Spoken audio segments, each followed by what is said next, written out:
안녕하세요, 아범이에요. 오늘은 평범하게 여생을 보내던 한 남성이 과거의 그림자에 붙잡히며 끝없는 다크에 끌려 들어간 이야기를 전해드리려 해요. 그는 교직을 마친 뒤 작은 식당을 열어 하루하루를 성실히 살아가던 사람이었어요. 자전거를 타고 운동을 즐기며 건강을 챙겼고 손님들과 웃음 나누는 삶에 감사하고 있었죠. 하지만 어느 날 자전거 가게에서 만난 낯선 청년 한 명이 그의 평온을 송두리째 바꾸기 시작했어요. 그 청년은 스스럼 없이 다가와 자신을 사이클 동호회의 회장이라고 소개했어요. 명함을 내밀며 같이 타면 더 즐겁다고 권했죠. 민수는 원래 혼자 즐기던 취미라 망설였지만 그날따라 낯선 제안이 이상하게 따뜻하게 느껴졌어요. 결국 그는 연락처를 건네고 동호회 모임에 초대됐죠. 며칠 후 그의 식당에는 열댓 명의 회원이 찾아와 웃음소리와 술잔이 오가며 활기를 더했어요. 민수는 오랜만에 사람들과 어울린 기쁨에 취했어요. 모임은 몇 차례 이어졌고 어느 날 강변을 달리던 도중 청년, 도현이라고 불러볼게요. 그는 작은 흰 우유팩을 나눠주었어요. 햇살이 따뜻하게 내리쬐던 날 모두가 목을 축이듯 마셨지만 민수는 속이 약해 그대로 배낭에 넣어 두었죠. 단순한 호의처럼 보였던 그 우유가 훗날 거대한 균열의 서막이 될 줄 그는 상상하지 못했어요.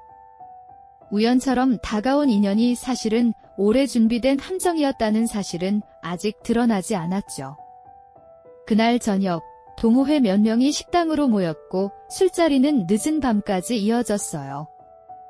사람들이 하나둘 떠난 뒤 남은 건 도현과 민수뿐이었죠. 도현은 잔을 내려놓으며 묘한 표정으로 말을 꺼냈어요.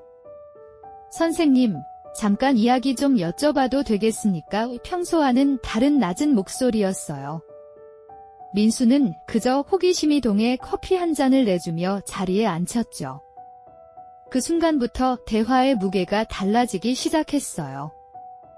도현은 자신도 아이들을 가르치는 학원 강사라며 고민을 털어놓았어요. 아이들이 말을 듣지 않는다. 어떻게 해야 하냐는 질문에 민수는 옛 경험을 떠올리며 차분히 답했죠. 하지만 도현의 표정에는 어딘가 꺼림칙한 불씨가 숨어 있었어요. 그러다 그는 불쑥 물었죠. 선생님, 낮에 드린 우유는 드셨습니까? 민수는 웃으며 속이 약해 못 마신다고 답했지만 그 말이 돌이킬 수 없는 문을 열어버린 셈이었어요. 민수의 배낭에서 우유팩을 꺼내온 도현은 그것을 탁자 위에 올려놓으며 집요하게 되물었어요. 왜 안 드셨습니까? 그의 눈빛은 낯설게 번뜩였죠. 그리고 뜻밖의 한마디가 흘러나왔어요. 선생님, 저 기억 안 나십니까? 저는 지훈이에요. 순간 공기가 얼어붙었어요. 수십 년 전 교단에 섰을 때의 수많은 제자들, 그 이름 중 하나가 불쑥 현실로 튀어나온 거였어요. 도현은 자신도 아이들을 가르치는 학원 강사라며 고민을 털어놓았어요. 아이들이 말을 듣지 않는다. 어떻게 해야 하냐는 질문에 민수는 옛 경험을 떠올리며 차분히 답했죠. 하지만 도현의 표정에는 어딘가 꺼림칙한 불씨가 숨어 있었어요. 그러다 그는 불쑥 물었죠. 선생님, 낮에 드린 우유는 드셨습니까? 민수는 웃으며 속이 약해 못 마신다고 답했지만 그 말이 돌이킬 수 없는 문을 열어버린 셈이었어요. 민수의 배낭에서 우유팩을 꺼내온 도현은 그것을 탁자 위에 올려놓으며 집요하게 되물었어요. 왜 안 드셨습니까? 그의 눈빛은 낯설게 번뜩였죠. 그리고 뜻밖의 한마디가 흘러나왔어요. 선생님, 저 기억 안 나십니까? 저는 지훈이에요. 순간 공기가 얼어붙었어요. 수십 년 전 교단에 섰을 때의 수많은 제자들, 그 이름 중 하나가 불쑥 현실로 튀어나온 거였어요. 그날 이후 민수는 낯선 공포에 휘말렸어요. 졸업 앨범에서 분명 지훈의 이름을 확인했지만 기억은 여전히 희미했어요. 그러나 지훈은 모든 걸 또렷이 기억하고 있었죠. 그리고 그 기억은 단순한 인연이 아니라 깊은 원한으로 굳어져 있었어요. 어린 시절 우유, 그리고 교실의 한 장면이 그의 삶 전체를 잠식해버린 거였어요. 민수는 점점 자신이 쫓기고 있음을 깨달았어요. 단순한 제자가 아니라 오랜 세월 복수를 위해 준비해온 그림자였던 거죠. 평범했던 일상이 무너지고 가족까지 위협받는 현실 앞에서 그는 몸서리쳤어요. 누군가의 기억 속에서 한 번의 행동이 어떻게 괴물이 되는지를 보여주는 끝없는 다크의 서막이 이제 막 열리고 있었어요. 지훈의 정체가 드러난 순간 민수의 머릿속에는 오래전 교실 풍경이 아지랑이처럼 피어올랐어요. 칠판 위에 매달린 시계 초침, 우유 냄새가 배어있던 좁은 교실, 그리고 떠들썩하던 아이들. 그러나 그 모든 기억은 뿌옇게 가려져 있었죠. 지훈은 그런 민수를 비웃듯 잘 생각해보라며 집요하게 파고들었어요. 한 사람의 삶은 잊음 속에 있었지만 다른 한 사람에게는 칼날처럼 남아있었던 거예요. 민수는 억울함과 당혹감이 교차했어요. 수십 년 교직 생활 동안 수많은 아이들을 거쳤고 모두를 똑같이 기억할 수는 없었죠. 하지만 지훈은 달랐어요. 그는 그날의 귀 속 울림과 뺨의 화잉을 평생 간직한 채 살아왔다고 했어요. 민수의 입술은 바짝 말라붙었고 그는 애써 침을 삼키며 그땐 모두 그랬다는 말로 자신을 방어했지만 그 말은 오히려 불을 지피는 기름이 되어버렸죠. 지훈의 웃음은 차갑게 갈라졌어요. 흰 우유가 벽을 타고 흘러내리는 모습이 마치 오래된 원한이 스며드는 흔적 같았죠. 그는 느릿하게 그러나 또렷하게 민수의 가족 이야기를 꺼냈어요. 아들의 직장, 며느리의 대학, 손주의 어린이집, 심지어는 귀가하는 시간까지 줄줄 읊었죠. 마치 오랫동안 기록해온 일기를 읽듯이 단 한 번도 더듬지 않았어요. 민수는 숨이 턱 막히며 소름이 돋았고 그의 손끝까지 떨리기 시작했어요. 그날 밤 민수는 잠을 이루지 못했어요. 술 기운도 사라진 채 천장은 끝없는 어둠처럼 내려앉았죠. 머릿속에서는 지훈의 차가운 목소리가 반복됐어요. 반성은 말로 하는 게 아니에요. 그 말은 단순한 꾸짖음이 아니라 곧 실행될 위협의 선언처럼 들렸어요.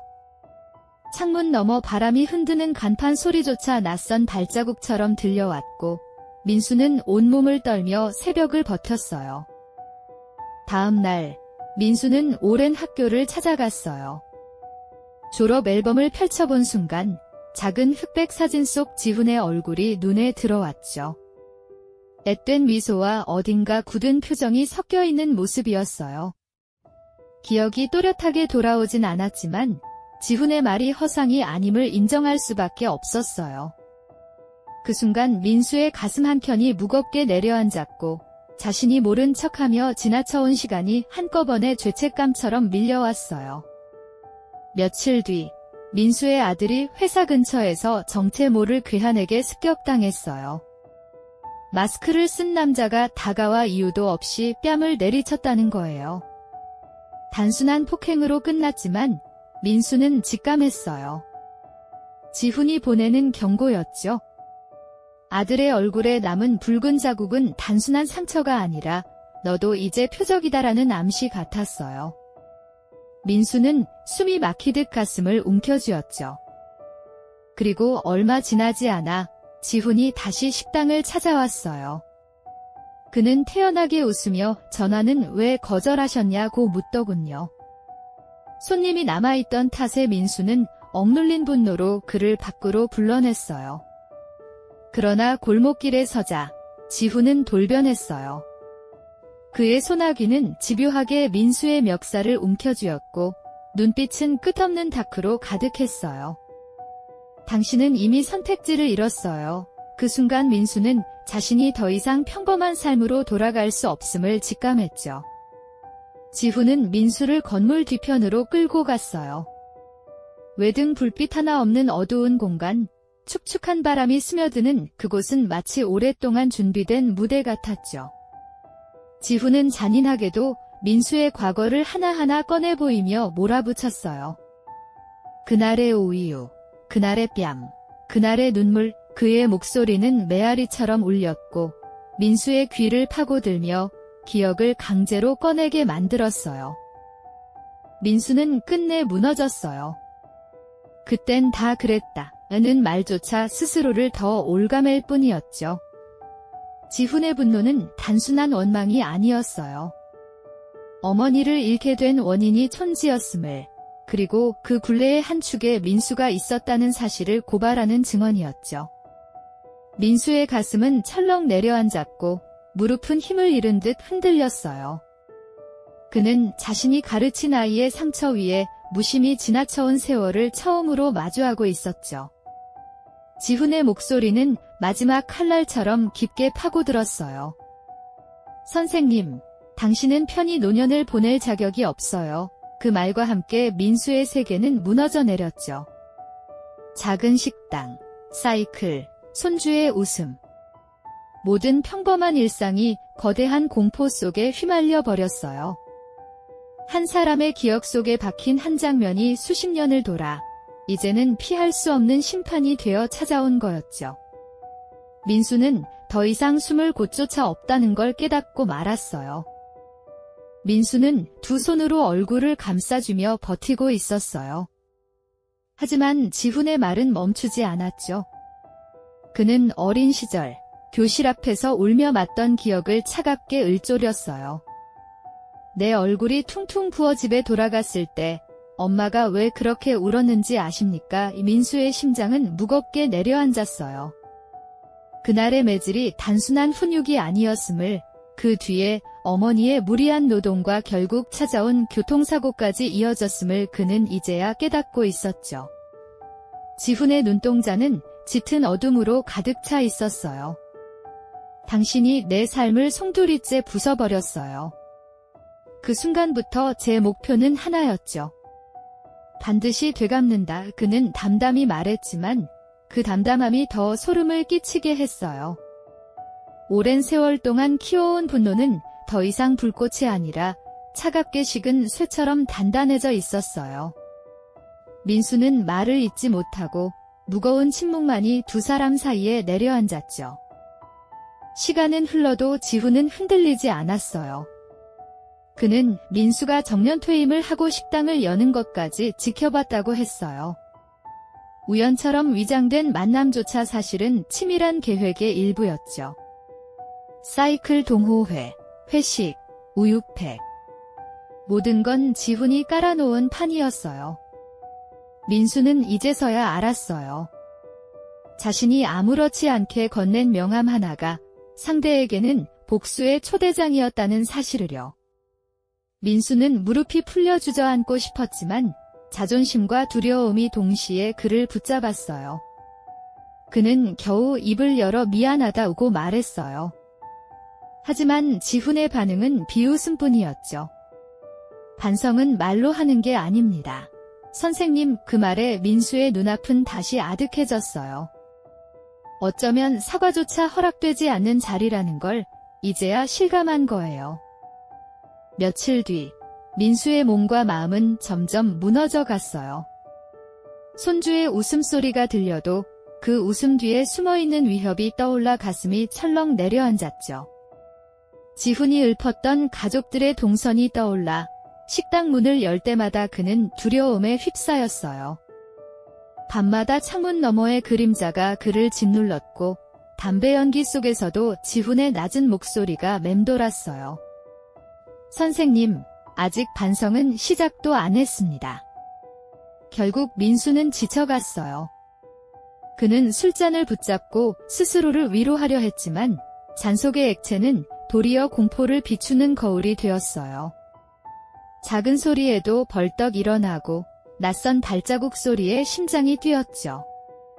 지훈이 언제 나타날지 모른다는 불안은 그의 일상 모든 순간을 잠식했어요. 평범했던 식당은 더 이상 안식처가 아니었고 주방의 불빛조차 끝없는 다크의 그림자에 덮여 있었어요. 그러던 어느 날 지훈은 다시 나타났어요. 이번에는 더 노골적으로 민수의 식당을 휘젓듯 들어왔죠. 그는 무심히 의자에 앉아 손가락으로 탁자를 두드리며 민수를 바라봤어요. 그 눈빛은 내가 이곳의 주인이다라는 메시지처럼 느껴졌어요. 민수는 손님들 앞에서 애써 태연한 척했지만 등줄기에서는 식은땀이 흘러내렸어요. 지훈은 마치 시간을 즐기듯 느리게 말을 꺼냈죠. 선생님, 그때 왜 우유를 마시지 않았을까요? 그 작은 행동이 지금의 우리를 만들었는데 지훈의 목소리는 낮았지만 날카롭게 파고들었어요. 우유팩 하나, 단순한 기억 하나가 인생을 송두리째 바꿀 수 있다는 말 같았죠. 민수는 아무 대답도 하지 못했어요. 목구멍이 막혀 말이 나가려다 다시 삼켜졌어요. 그는 처음으로 깨달았어요. 무심했던 순간들이 누군가에겐 평생의 상처로 남는다는 거려.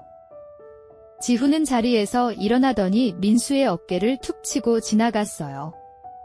그 가벼운 손길조차 민수에게는 납덩이처럼 무거웠어요.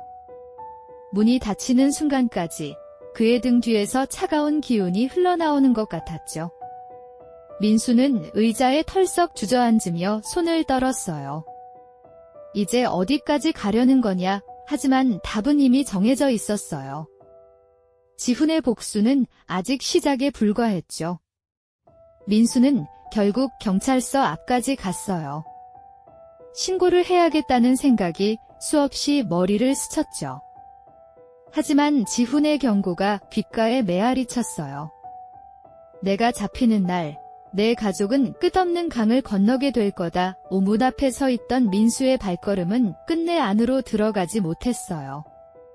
그는 다시 길가에 서서 담배를 꺼내 물었어요.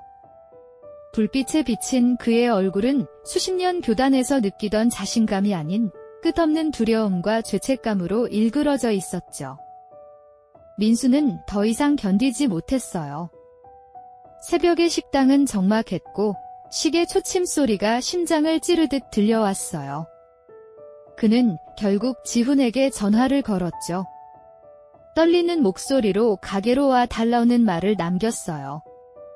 스스로도 이해할 수 없는 선택이었지만 도망칠 길이 없다고 느꼈어요. 곧 문이 열리며 지훈이 들어왔고 의자에 앉아 여유롭게 웃었어요. 마치 오래 기다리던 무대에 오른 배우처럼 그는 주저함이 전혀 없었죠. 민수는 담담하게 고개를 숙이며 사과했어요. 내가 교사로서 자질이 없었다. 그땐 그게 당연한 줄 알았다. 지금이라도 미안하다. 그는 떨리는 손으로 컵을 쥐었지만 물은 한 모금도 삼키지 못했어요. 지훈은 잠시 민수의 얼굴을 바라보다가 피식 웃었어요. 선생님, 반성은 말로 하는 게 아니라고 했잖아요. 차가운 목소리에 민수의 등골이 서늘해졌어요. 지훈은 자리에서 일어나 민수를 갑작스레 껴안았어요. 귀 옆에 낮은 속삭임이 스며들었죠. 짧은 시간에 참 반성 많이 하셨네요. 그의 팔에 눌린 채 민수는 잠시 착각했어요. 혹시라도 이 사태가 이렇게 끝날 수 있을 거라고. 하지만 그 순간 귀를 울리는 둔탁한 소리가 터졌어요. 별빛이 번쩍이며 민수의 시야는 흔들렸어요.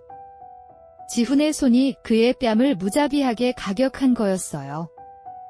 민수는 바닥에 쓰러지며 숨을 몰아쉬었어요. 손으로 막으려 했지만 지훈은 그의 팔을 밟아 움직이지 못하게 했죠. 차가운 바닥에 뺨이 붙었을 때 그는 자신이 철저히 무력하다는 걸 깨달았어요.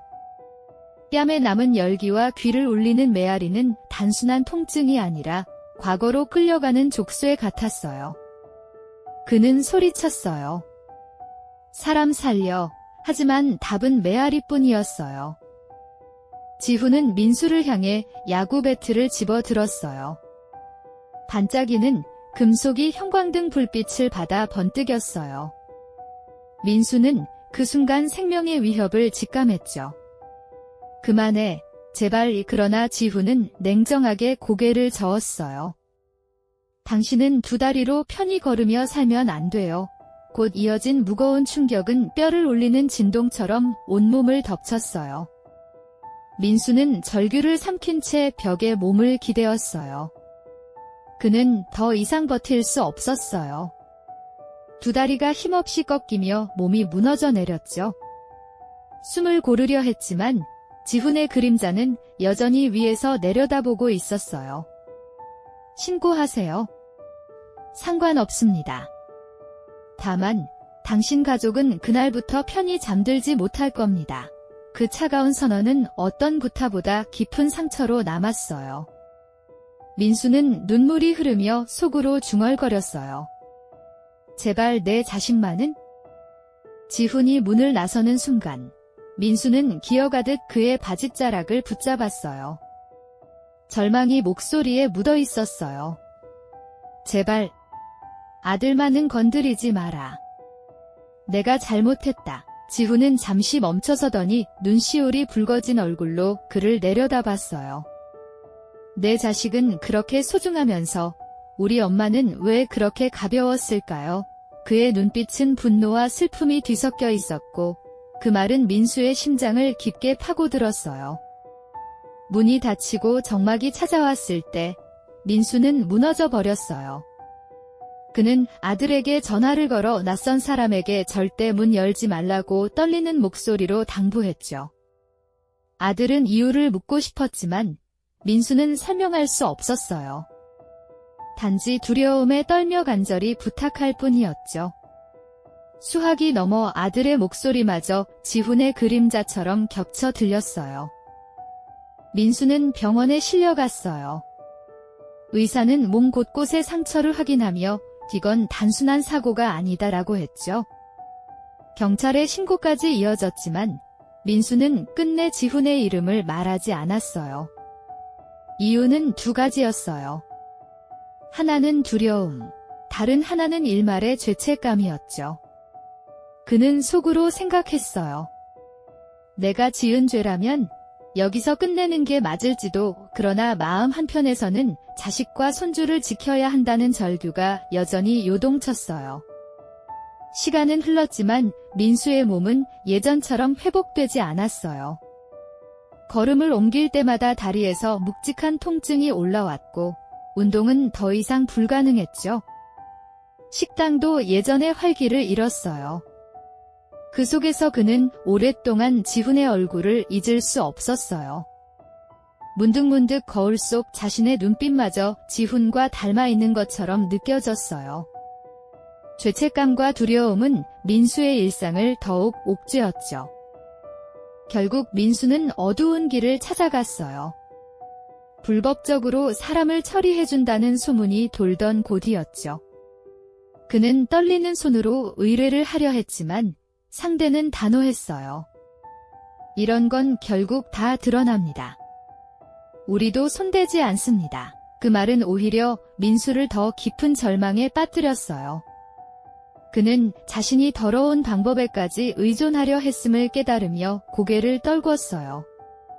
그러나 동시에 가족을 지키고 싶은 마음은 끝내 포기할 수 없었죠. 민수는 결국 아무것도 해결하지 못한 채 시간 속에 묶여버렸어요. 몸은 망가졌고 마음은 고통에 갇혔어요. 그러나 진정한 벌은 외부의 구타가 아니라 내면 깊숙한 죄책감이었어요. 그는 깨달았어요. 순간의 훈육이라 여겼던 행동이 누군가의 인생 전체를 무너뜨릴 수 있다는 거요. 하지만 그 깨달음은 너무 늦게 찾아왔고 이미 모든 건 파괴된 뒤였죠. 이야기는 여기서 멈춥니다. 오늘의 나이트메어는 한 사람의 기억이 어떻게 끝없는 복수로 이어질 수 있는지를 보여줬어요. 우리 일상의 작은 말과 행동이 누군가에겐 지울 수 없는 상처로 남는다는 사실 잊지 말아야 해요. 복수는 또 다른 복수를 낳을 뿐이라는 오래된 경고처럼요. 여러분은 누군가의 마음에 남을 순간을 어떤 빛으로 새기고 계신가요?